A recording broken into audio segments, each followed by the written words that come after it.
నమస్కారం అండి. ఇప్పుడు మనం ఒక తల్లి నిర్ణయం అనే ఒక చక్కటి కథని వినేద్దామండి. అమ్మా, మనందరికీ 16వ తారీఖు మద్రాసు వెళ్ళడానికి టిక్కెట్లు రిజర్వ్ చేయించుకొచ్చాను. నా సెలవు అయిపోతుంది. నీ కోడలికి కూడా స్కూల్లో లీవ్ పొడిగించడానికి కుదరదు. పిల్లలకి పరీక్షలు. 2-3 నెలల తర్వాత వీలుంటే ఓ 10 రోజులు వచ్చి ఊళ్ళో ఏమైనా పనుంటే ముగించవచ్చు. ఈశ్వర్ ఏమంటావన్నట్టు తల్లి వైపు చూశాడు. నాకెందుకు చేయించావురా రిజర్వేషన్? నాది క్యాన్సిల్ చేయి. ఇక్కడ ఇల్లు అది చూసుకుంటూ నేను ఇక్కడే ఉంటాను. అది కాకుండా ఆ పట్నంలో భాష తెలియని చోట నాకు ఇబ్బందిగా ఉంటుంది. వసుంధర జవాబు విన్న శరణ్య మనసు తేలికైంది. 20 రోజుల క్రితం మామగారు పోయారు అనే టెలిగ్రామ్ అందుకొని అనకాపల్లి వచ్చారు ఈశ్వర్, శరణ్య. ఈశ్వర్ తల్లిదండ్రులకి ఒక్కడే సంతానం. చదువు ముగిశాక 10 ఏళ్లుగా చెన్నైలో ఉద్యోగం చేస్తున్నాడు. ఈశ్వర్ పెళ్లి కాగానే తల్లిని, అప్పటికే రిటైర్ అయిన తండ్రిని తనతో వచ్చి ఉండమన్నాడు. ఈశ్వర్ తండ్రి జగన్నాథం గారికి ఆస్తమా, కీళ్ల నొప్పులు. ఉన్న ఊళ్ళోనే ఉంటామని వాళ్ళు ఈశ్వర్తో వెళ్ళలేదు. ఊళ్ళో వాళ్ళు ఏమనుకుంటారమ్మా? నలుగురు నన్నే అంటారు. ఇన్నాళ్ళు నాన్నగారు ఉన్నారు కాబట్టి మీరిక్కడున్నా బాగుంది. కానీ నువ్వు ఇప్పుడు ఒక్కరితివే ఉండాలి. అదేమైనా బాగుంటుందా? నాకు మాట వస్తుంది. ఏమీ రాదు ఈశ్వర్. నలుగురు గురించి ఎందుకు ఆలోచిస్తున్నావు? మనం మన ఇష్ట ప్రకారం ఉంటాం. ఇందులో ఎవరో అనుకుంటారు అన్న ప్రసక్తే లేదు. అయినా నేనే రానంటున్నాను. కానీ నువ్వు రావద్దనలేదుగా. నీ ధర్మం ప్రకారం నువ్వు పిలిచావు. కానీ మీ నాన్నగారు లేకపోయినా ఇది నాకు బాగా తెలిసిన ఊరు, అలవాటైన మనుషులు. అదిగాక పక్కవాటాలో ఉండేవాళ్ళు ఇంట్లో వాళ్ళలాగే ఉంటారు. సందడికి తక్కువేం లేదు. మధ్య తలుపు తీసి పెడితే ఒక్కటే ఇల్లు. వాళ్ళ పిల్లలు తోడుగా ఇక్కడ పడుకుంటారు, చదువుకుంటారు. మీ నాన్నగారు ఉన్నప్పుడు వాళ్ళ పిల్లలు మన వాటాలోనే మసులుతూ ఉండేవారు. మీరు వెళ్ళండి, వీలున్నప్పుడు వస్తూ ఉండండి. వసుంధర మాటలకి ఏం చెప్పాలో తెలియనట్టు ఒక క్షణం ఇబ్బందిగా కదిలాడు ఈశ్వర్. అది కాదమ్మా, నువ్విక్కడ ఒంటరిగా ఉండి ఏం చేస్తావు? అదిగాక మాకు నువ్వు, నీకు మేము తప్ప ఎవరున్నారు? సావకాశంగా ఎక్కువ రోజులు లీవ్ పెట్టి ఓసారి వచ్చి ఇల్లు అమ్మేద్దాం. ఈ ఊళ్ళో ఇల్లు తప్ప మనకి ఇంకేం బంధం ఉంది? అప్పటిదాకా అద్దెకున్న వాళ్ళని ఇల్లు చూసుకోమందాం. అవునత్తయ్య, మీరిక్కడ ఒక్కళ్ళు ఉంటే ఏం బాగుంటుంది? అందరూ మమ్మల్ని తప్పు పడతారు. శరణ్య భర్త మాటలని సమర్థిస్తూ అత్తగారిని ఆహ్వానించింది. తను ఏమీ మాట్లాడకపోతే బాగుండదన్నట్టు. వసుంధర కోడలు వైపు ఓసారి చూసి చూపులు తిప్పుకుంది. శరణ్య మంచిదే. ఇదివరకు 2-3 సార్లు వసుంధర, జగన్నాథం గారు ఈశ్వర్ దగ్గర కొన్నాళ్ళు ఉండొచ్చారు. ఈశ్వర్, శరణ్య ఎంతో మర్యాదగా చూసుకునేవారు. పిల్లలు ప్రేమగా, ఆప్యాయంగానే ఉంటారు. అయితే ఈశ్వర్, శరణ్య ఇద్దరూ పగలంతా ఇంట్లో లేకపోయినా వసుంధర, జగన్నాథం గారు పుస్తకాలు చదువుతూనో, వంట పని, ఇంట్లో చిన్న చిన్న పనులేవైనా చేస్తూనో కాలక్షేపం చేశారు. అయినా వాళ్ళేమీ అనకపోయినా, మర్యాదకి, ఆప్యాయతకి లోటు రానివ్వకపోయినా తమ ఉనికి వాళ్ళకి ఇబ్బందిగానే ఉందని గ్రహించేవారు వసుంధర, జగన్నాథం. వీళ్ల కోసం వాళ్ళ వంటల్లో మార్పు వచ్చేది. సాయంకాలం ఇంట్లో పెద్దవాళ్లతో గడపాలి కాబట్టి అన్నట్టు వాళ్ళెక్కడికి బయటికి వెళ్ళేవారు కాదు. వెళితే నలుగురు ఏదైనా గుడికో, గోపురానికో. ఈశ్వర్ అద్దెకున్న ఇల్లు 4 గదులన్న మాటే కానీ చిన్నదే. వాళ్ళకి ప్రైవసీ కూడా తక్కువగానే ఉండేది. వాళ్ళు ఏం అనకపోయినా వాళ్ళ జీవన సరళిలో తాము వెళ్ళినప్పుడు కొన్ని మార్పులు వస్తున్నాయన్నది వాళ్ళిట్టే గ్రహించేవాళ్ళు. తమని వదిలేసి సినిమాలకి, షికార్లకి, హోటళ్ళకి వెళ్ళనూ లేరు. పార్టీలకి దానికి కూడా తామున్నామని వెళ్ళడం మానేసేవారు. ఇంట్లో సాయంత్రం కాసేపైనా తల్లిదండ్రులతో గడపాలన్న ఈశ్వర్ కోరిక మేరకు శరణ్య పైకి తేలకుండా ఉండేది. ఇప్పుడు తనకి బీపీ షుగరు రెండూ ఉన్నాయి. ఇంట్లో వంట కూడా ఒకే రకంగా చేసుకోవడానికి కుదరదు. వయసులో ఉన్నవాళ్ళు మసాలాలు అవి వండుకోకుండా తన కోసం చప్పుడి కూరలు తింటూ స్వీట్లు తినకుండా ఉంటారా? తనకి పెట్టకుండా తినడానికి బిడియపడతారు.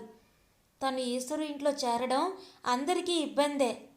దూరంగా ఉన్నప్పుడే ఆప్యాయతలు, దగ్గరైన కొద్దీ బాధ్యత బరువు అనిపిస్తుంది. కొన్నాళ్ళు మాత్రమే ఉంటారన్నది తెలుసు కాబట్టి ఇదివరకు ఈశ్వర శరణ్య తమకి ఏమాత్రం ఇబ్బంది ఉండకూడదు అన్నట్టు ప్రవర్తించేవాళ్ళు. ఇప్పుడు శాశ్వతంగా ఉండిపోతుంది అన్న భావం వస్తే వాళ్ళు మారిపోతారు. అది సహజమే. ఒకరి కోసం ఎన్నాళ్ళని వాళ్ళు వాళ్ళ జీవన విధానాన్ని మార్చుకోగలరు? సాధ్యమైనంత వరకు విడిగా ఇక్కడ ఉండడమే మంచిది. అందుకే ఇదివరకైనా ఈశ్వర్ బాధపడ్డాడని 2-3 సార్లు వెళ్ళారు తప్ప తనకి కానీ జగన్నాథం గారికి కానీ వాళ్ళ దగ్గర ఉండాలని ఎప్పుడూ అనిపించేది కాదు.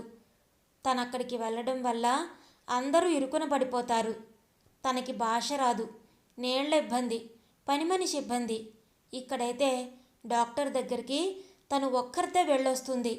అన్ని పనులు స్వయంగా చేసుకుంటుంది. సాయంత్రం వీధిలో ఎంతోమంది తన ఈడు వాళ్ళు ఉన్నారు. వాళ్లతో గుడికో గోపురానికో వెళ్ళి కాలక్షేపం చేస్తుంది. మధ్యాహ్నం కూడా ఎవరో ఒకరు వచ్చి కాసేపు కబుర్లు చెప్తారు. తోచకపోవడం అన్న ప్రశ్నే లేదు. ఇక్కడ తెలిసిన వాళ్ళు 10 మంది ఉన్నారు. ఏ పని చెప్పినా చిటికలో చేసుకొస్తారు. తనిక్కడ ఒంటరిగా ఉన్నా ఒంటరి కాదు. కానీ ఈశ్వర్తో వెళితే కొడుకు కోడలు మనవాళ్లతో ఉన్నా తను ఒంటరిదైపోతుంది. అయినా పూర్తిగా మంచం ఎక్కితే తప్ప వాళ్ళ దగ్గరికి వెళ్ళి ఉండకూడదు. ఈ మాటే జగన్నాథం గారు వసుంధరతో ఎన్నోసార్లు చెప్పేవారు. సాధ్యమైనంత వరకు స్వతంత్రంగా బ్రతుకుదామని, పరాన్న జీవులుగా మారకూడదని. అదే సరైన పద్ధతి. పారసైట్గా కాక ఒకళ్ళ మీద ఆధారపడక సాధ్యమైనంత వరకు స్వతంత్రంగానే జీవించాలి. అంతగా తోడు కావాలంటే తన చెల్లెలు భర్త పోయి పిల్లలతో నానా పాటలు పడుతుంది. రమ్మంటే ఒకరికొకరు తోడవుతాం. ఏంటమ్మా, ఏం ఆలోచిస్తున్నావు? ఈశ్వర్ మాటలతో ఈ లోకంలోకి వచ్చింది వసుంధర. ఏం లేదురా, ఈ ఇల్లు, ఈ ఊరు, అలవాటైన పరిసరాలు వదిలి రాలేనురా. అయినా నేనిప్పుడేమంత ముసల్దాన్ని అయిపోయానని అన్ని పనులు చేసుకోగలను. అక్కడ మీరిద్దరూ ఉద్యోగాలకు వెళ్ళిపోతే నేను ఒక్కదాన్ని ఉండాలి. సాధ్యమైనంత వరకు పారసైట్గా బ్రతకూడదు అనేవారు మీ నాన్నగారు. నా టికెట్ క్యాన్సిల్ చేయించు. మూల పడితే ఎలాగూ మీకు చెయ్యక తప్పదు, నేను మీ దగ్గరికి వచ్చి ఉండక తప్పదు. ఏంటమ్మా అంతలా ఆలోచిస్తున్నావు? మాకు నువ్వు బరువా? ఒక్కరితివి ఇక్కడ. ఈశ్వర్, ఈ ఊళ్ళో అందరూ తెలిసిన వాళ్లే. ఎవరిని పిలిచినా పలుకుతారు. వీధి నిండా నా ఈడు వాళ్ళు కాలక్షేపానికి ఉన్నారు. అంతగా ఒంటరిని అనిపిస్తే సరస్వతిని పిలుస్తాను. ఇద్దరం ఉంటాం. నా గురించి ఆలోచించక మీరు వెళ్ళండి. ఈశ్వర్ చిన్నబుచ్చుకున్నట్టు మొహం పెట్టాడు. ఏం మాట్లాడాలో తెలియక.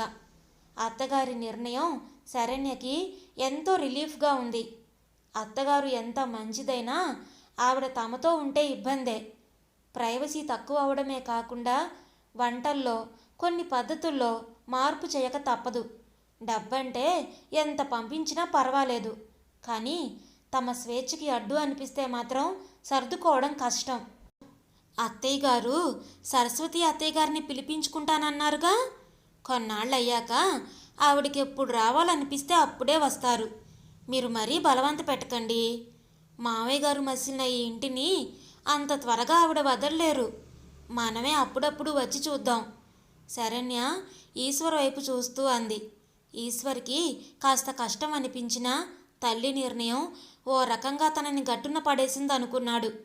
పిల్లల ట్యూషను, డ్యాన్సు, స్పోర్ట్స్ క్లాసులంటూ రోజు ఈశ్వర్, శరణ్య ఆఫీసులకి వెళ్లే ముందు వచ్చాక కూడా చాలా బిజీగా ఉంటున్నారు. ఇంట్లో ఉండేది తక్కువ. సగం రోజులు రాత్రి భోజనం బయటే. నిజంగా తల్లి తమతో వస్తే తాము కొన్ని యాక్టివిటీస్కి స్వస్తి చెప్పాల్సిందే. తన కొలీగ్స్ ఇళ్లల్లో కొంతమంది తల్లి తండ్రిని ఉంచుకొని వాళ్ళు వీళ్ళ మీద, వీళ్ళు వాళ్ళ వల్ల ఎన్ని ఇబ్బందుల పాలవుతున్నారో వాపోవడం, ఇంట్లో రోజూ జరిగే భాగవతాలతో పిచ్చెక్కిపోతుందండం, మానసికంగా నలిగిపోవడం చూస్తూనే ఉన్నాడు. ఎంతో ముందు చూపుతో సాధ్యమైనంత వరకు కొడుకు మీద ఆధారపడకుండా స్వతంత్రంగా ఉండాలన్న తల్లి నిర్ణయాన్ని హర్షించకుండా ఉండలేకపోయాడు ఈశ్వర్. తల్లిని తనతో రావడానికి ఒప్పించలేకపోయాను అనే దిగులు ఉన్నా కూడా. ఇదండి ఈరోజు కథ. మీకు నచ్చిందా? నచ్చితే లైక్ చేయండి, షేర్ చేయండి. అలాగే మీ విలువైన అభిప్రాయాలను కామెంట్స్లో తప్పకుండా తెలియచేయండి. ఇలాంటి మరెన్నో మంచి మంచి కథలు వినడానికి మన ఛానల్ని తప్పకుండా సబ్స్క్రైబ్ చేసుకోండి. మరొక మంచి కథతో మళ్ళీ కలుద్దాం. అప్పటి వరకు ఉంటానండి.